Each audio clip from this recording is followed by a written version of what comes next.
প্রয়োজনে স্বাস্থ্যমন্ত্রীর polygraph test এবং narco analysis করতে হবে, কারণ আমাদের কাছে খবর আসছে 9 তারিখে সন্দীপ ঘোষের গডফাদার এবং গডফাদারদের সঙ্গে স্বাস্থ্যমন্ত্রীর কয়েকশো বার ফোনালাপ হয়েছে।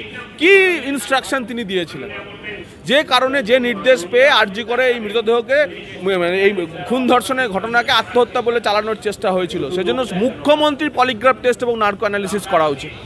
দেখুন, শুধুমাত্র মমতা বন্দ্যোপাধ্যায় নয়, এই পুরো ইন্ডি জোট এই ধর্ষকদের পক্ষে দাঁড়িয়েছে। তার কারণ রাজ্য সরকারের যে মূল মামলাকারী তিনি কপিল সিবাল, তিনি কংগ্রেসের আইনজীবী, তিনি কংগ্রেসের রাজ্যসভার সাংসদ। তো কংগ্রেসের রাজ্যসভার সাংসদ আর তার সঙ্গে 21 জন তৃণমূলের আইনজীবী মিলে যেভাবে ধর্ষকদের পক্ষে দাঁড়াচ্ছেন, ধর্ষকদের পক্ষে দাঁড়িয়ে নির্যাতিতার বিচারকে বিলম্বিত করছেন, তারা রাস্তায় নামার আগে তারা বলুন যে সুপ্রিম কোর্ট যা দেবে আমরা মাথা পেতে নেব, তা যদি বলার হিম্মত না থাকে তার অর্থ হচ্ছে তারা ধর্ষকদের পক্ষেই দাঁড়াচ্ছেন। এখানে কিন্তু সন্দীপ ঘোষকে যদি কান ধরেন তাহলে সরাসরি মাথা হচ্ছে আমাদের রাজ্যের স্বাস্থ্যমন্ত্রী। আর আমাদের রাজ্যের স্বাস্থ্যমন্ত্রী তিনি স্বরাষ্ট্রমন্ত্রীর রূপ ধারণ করে এই তদন্তকে ধামাচাপা দেওয়ার জন্য এসআইটি গঠন করেছিলেন। আর স্বরাষ্ট্রমন্ত্রী আবার নির্দেশ পেয়েছিলেন মুখ্যমন্ত্রীর কাছে। ঘটনাচক্রের 3টি ক্ষেত্রেই নাম একজনের, তিনি হচ্ছেন মমতা বন্দ্যোপাধ্যায়। তাই রেশন দুর্নীতি, শিক্ষাক্ষেত্রে দুর্নীতির পর এবার স্বাস্থ্য দুর্নীতি ইডি সিবিআইয়ের হাতে যাচ্ছে এবং মমতা বন্দ্যোপাধ্যায়ের কিনা জানি না, তবে এই দুর্নীতি কালীঘাটের টালির চালা পর্যন্ত যাবে। আরজিকর হাসপাতালের যিনি ডেপুটি সুপার ছিলেন আক্তার আলী, একজন সংখ্যালঘু সম্প্রদায়ের মানুষ হয়েও তিনি যে হুইসেল ব্লোয়ারের কাজ করেছেন, তিনি একজন আলোকোজ্জ্বল দৃষ্টান্ত সংখ্যালঘু সমাজে। এবং আক্তার আলীর কমপ্লেনে বলছেন আক্তার আলী যে এখানকার মৃতদেহ তারা এখান থেকে প্রাইভেট মেডিকেল কলেজগুলিতে পাচার করে বিক্রি করে দিতেন। তো যে কলেজের প্রিন্সিপাল মৃতদেহের ব্যবসা করেন, তার থেকে ঘৃণ্য অপরাধ আর কিছু হতে পারে না। হাঁসখালি, পার্ক স্ট্রিট, কামদুনি, কেন উনি 15 দিনে ধর্ষকদের ফাঁসি দেননি ফাস্ট ট্র্যাক কোর্ট করে? কে ওনাকে বাধা দিয়েছিল? এখন উনি যখন ফেঁসে গিয়ে এখন প্রধানমন্ত্রীর ঘাড়ে দোষ চাপাচ্ছেন। এখনও তো তার সামনে সুযোগ আছে। এইটা হ্যাঁ সিবিআই তদন্ত হয়েছে, 2 দিন আগে বোলপুরে যে ধর্ষণের ঘটনা ঘটেছে তার 15 দিনের মধ্যে ফাস্ট ট্র্যাক কোর্ট করে উনি সাজা দিন। আমরা চ্যালেঞ্জ করছি, তার হাতে তো সুযোগ রয়েছে। এর পরের যে ধর্ষণের ঘটনাটি ঘটবে সেই ঘটনাটি উনি 15 দিনের মধ্যে ফাস্ট ট্র্যাক কোর্ট করে সাজা দিন। আর প্রধানমন্ত্রীকে দেখান যে পশ্চিমবঙ্গে আমি 15 দিনের মধ্যে ফাস্ট ট্র্যাক কোর্ট করে ধর্ষণের ফাঁসির সাজা দিয়ে দিয়েছি। তারপর উনি এই চ্যালেঞ্জ করুন। কেন ইডি তদন্ত? তার কারণ হচ্ছে কোভিড মহামারীর সময়তে কেন্দ্রীয় সরকার কয়েকশো কোটি টাকা এই আরজিকর হাসপাতালে পাঠায়। এই কয়েকশো কোটি টাকার কোভিড ফান্ড সন্দীপ ঘোষ এবং তার বাস্তুতন্ত্র লুটে পুটে খায়। যদি সন্দীপ ঘোষ অপরাধী না হন, উনি সিবিআই তদন্তকে স্বাগত জানানোর কথা। উনি কেন বিচার বিভাগীয় তদন্ত বিচার ব্যবস্থায় দ্বিতীয় পর্যায়ে সিঙ্গেল বেঞ্চ থেকে ডাবল বেঞ্চে যাচ্ছেন? এবং শুধু তাই নয়, রাজ্য সরকার 35 লাখে 40 লাখে আইনজীবী লাগিয়ে এই মামলা যাতে ইডি সিবিআইয়ের হাতে না যায় তার জন্য সুপ্রিম কোর্ট অবধিও যাবেন। রাজ্য সরকার সেই ফর্ম ইস্যু করুন। রাজ্য সরকারের হিম্মত থাকলে লক্ষ্মীর ভাণ্ডার ফেরত নেব সেই ফর্ম ইস্যু করুন। এবং এই দুর্নীতি নিয়ে তিনি গত 2 বছর ধরে লড়াই করছেন। এখন 2024-এর অগাস্ট মাস, 2023 সালের জুলাই মাসে তিনি anti corruption branch, state vigilance commission, স্বাস্থ্য দপ্তর এবং স্বাস্থ্যমন্ত্রীর কাছে এই সন্দীপ ঘোষ এবং তার বাহিনীর পর্বত প্রমাণ দুর্নীতির বিষয়ে তদন্তের দাবি করেছিলেন। আপনারা জানলে অবাক হবেন যে স্টেট ভিজিলেন্স কমিশন এবং অ্যান্টি করাপশন ব্রাঞ্চ যিনি অভিযোগ করেছেন তাকেই বার 5 ডেকে হেনস্থা করেছেন, কিন্তু এই সন্দীপ ঘোষ এবং সন্দীপ ঘোষের বাস্তুতন্ত্রে থাকা কাউকে ডেকে জিজ্ঞাসাবাদ করেনি। ফলে এই অভিযোগের কোনো আউটকাম ছিল না। এই অভিযোগের কোনো ফল না দেখার পরে তিনি হাইকোর্টে অ্যাপিল করেন। হাইকোর্টে অ্যাপিল করে এই ঘটনার সিবিআই এবং ইডি তদন্ত চান। কেন ইডি তদন্ত?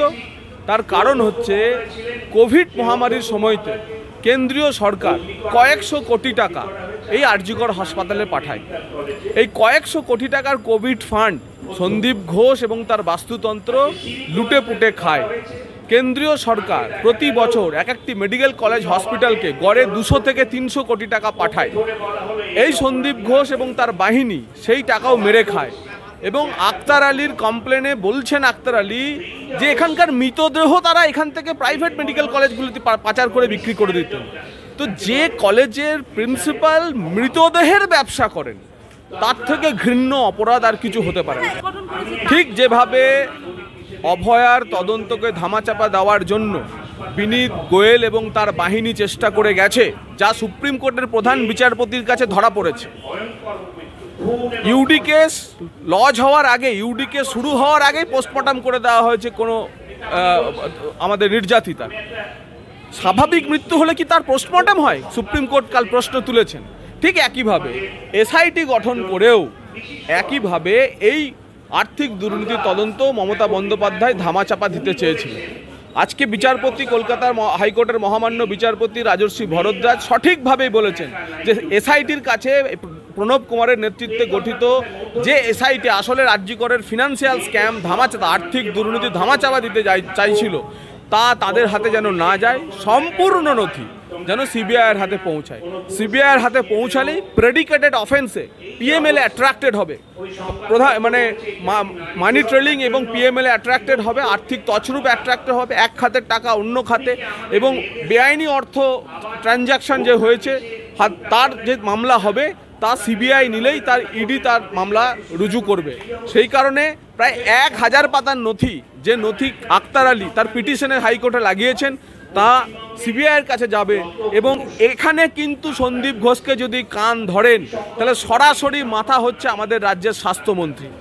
আমাদের রাজ্যের স্বাস্থ্যমন্ত্রী তিনি স্বরাষ্ট্রমন্ত্রীর রূপ ধারণ করে এই তদন্তকে ধামাচাপা দেওয়ার জন্য এসআইটি গঠন করেছিলেন।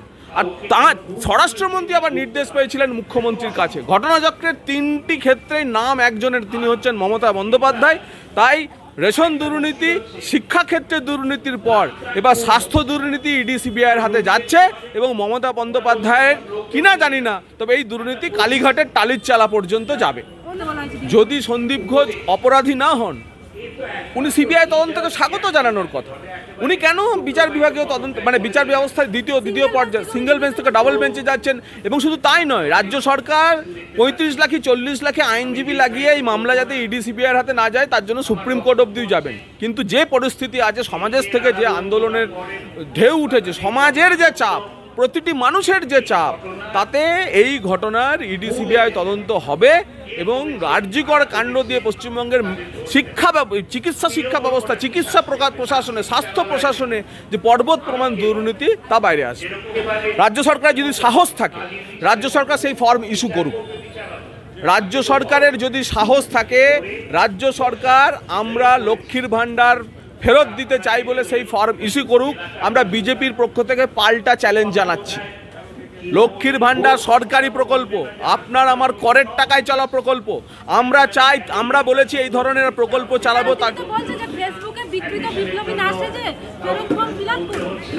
রাজ্য সরকার সেই ফর্ম ইস্যু করুন। রাজ্য সরকারের হিম্মত থাকলে লক্ষ্মীর ভাণ্ডার ফেরত নেব সেই ফর্ম ইস্যু করুন। উনি এখন রাজ্যে 2,10,00,000 মহিলা লক্ষ্মীর ভাণ্ডার পায়। আমাদের দাবি, রাজ্যে 5.5 কোটি মহিলা আছে, 5.5 কোটি মহিলাকে 1000 টাকার ভাতা দিতে হবে। তাই রাজ্য সরকার 5.5 কোটি মহিলাকে লক্ষ্মীর ভাণ্ডার দেওয়ার বদলে যদি লক্ষ্মীর ভাণ্ডার প্রত্যাহার করার ফর্ম ইস্যু করতে চান, চ্যালেঞ্জ করছি তৃণমূল কংগ্রেসকে, চাইলে পরের দুয়ারে সরকারে এই ফর্ম ইস্যু করুন। দুধ কা দুধ, পানি কা পানি হয়ে যাবে। এই পলিগ্রাফটা শুধুমাত্র ওই যে আততায়ী তার করলেই হবে না, সন্দীপ ঘোষ সহ বাকিদেরও করতে হবে। প্রয়োজনে স্বাস্থ্যমন্ত্রীর পলিগ্রাফ টেস্ট এবং নার্কো অ্যানালিসিস করতে হবে। কারণ আমাদের কাছে খবর আসছে 9 তারিখে সন্দীপ ঘোষের গডফাদার এবং গডফাদারদের সঙ্গে স্বাস্থ্যমন্ত্রীর কয়েকশো বার ফোনালাপ হয়েছে। কি ইনস্ট্রাকশন তিনি দিয়েছিলেন? সন্দীপ ঘোষের গডফাদার, আর সেই গডফাদারের সঙ্গে মুখ্যমন্ত্রীর বহুবার ফোনালাপ হয়েছে। এই ফোনালাপে মুখ্যমন্ত্রী কি নির্দেশ দিয়েছিলেন, যে কারণে যে নির্দেশ পেয়ে আরজি করে এই মৃতদেহকে, এই খুন ধর্ষণের ঘটনাকে আত্মহত্যা বলে চালানোর চেষ্টা হয়েছিল। সেজন্য মুখ্যমন্ত্রীর পলিগ্রাফ টেস্ট এবং নার্কো অ্যানালিসিস করা উচিত। অভয়ার বিচার হবেই। কাল দেশের সলিসিটর জেনারেল সুপ্রিম কোর্টে বলেছে যে 5 দিন পর সিবিআই তদন্ত পাওয়া গেছে। 5 দিনের মধ্যে ওখানকার ক্রাইম সিন সমস্ত কিছু নথি ইঙ্গিত করেছেন উনি। কলকাতা পুলিশ তার তছনছ করে দিয়েছে, কিন্তু তারপরেও সামাজিক যে চাপ তাতে অভয়া বিচার পাবেই। সুপ্রিম কোর্ট ইতিমধ্যে বলে দিয়েছে যে কোনো ধরনের গণতান্ত্রিক আন্দোলনে পুলিশকে এবং রাজ্য প্রশাসনকে সংযত আচরণ করতে হবে। আমরা আমাদের ধর্ণা আন্দোলনকেও অবিরত রাখতে চাই এবং আমরা সেক্ষেত্রেও চাই যে প্রশাসন সংযত আচরণ করুন, নাহলে আমরাও আবার আদালতে যাব, নবান্ন অভিযান হবে, বিজেপিও রাস্তায় থাকবে। সমস্ত ধরনের গণতান্ত্রিক আন্দোলনকে পুলিশকে সহযোগিতা করতে হবে, আন্দোলনের যে অধিকার, প্রতিবাদের যে অধিকার তা পালন করতে দিতে হবে। মুখ্য সচিব বারবার এ ধরনের আদালতের পরোয়ানা এড়িয়ে যাচ্ছেন। এবার আর তার উপায় নেই, তাকে হাজির হতে হবে আদালতের সামনে, তার ভাষ্য রাখতে হবে। যদি না হয়, একদিকে তার এক্সটেনশনের ফাইল গেছে, অন্যদিকে তার গ্রেপ্তারি পরোয়ানা ঝুলছে, তিনি দুটোর একটা কোনোটা বেছে নেবেন।